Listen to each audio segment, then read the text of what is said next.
तर गृहनिर्माण धोरण राबवताना मुंबई महापालिकेलाही विचारात घ्या अशी मागणी करताना जागांची नावं बदलणाऱ्या बिल्डरांना उद्धव ठाकरेंनी यावेळी दम भरला। जेव्हा तुम्ही आता हा नवीन सगळं धोरण आणलेलं आहात, मला असं वाटतं त्याला मुळापासून हात घालायला पाहिजे।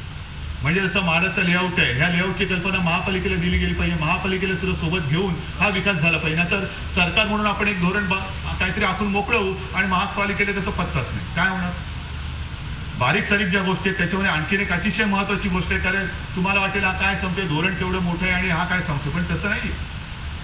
साधी गोष्ट जी आहे, काही जणांनी मला सांगितले म्हणून मी हे सगळं बोलतोय की या नवीन इमारती होताना मलनिःसरण ज्या असतात त्याच्या त्या वाहिन्या, देवेंद्रजी अनेक ठिकाणी दुर्दैवाने ही परिस्थिती अशी आहे की त्याला पाण्याच्या लाईन जॉईन झालेल्या आहे आणि मग ह्यातलं पाणी त्याच्यात, त्यातलं पाणी ह्याच्यात, हे सगळं झाल्यानंतर जो माझा मुंबईकर आहे त्याच्या आरोग्याचा प्रश्न निर्माण होतो।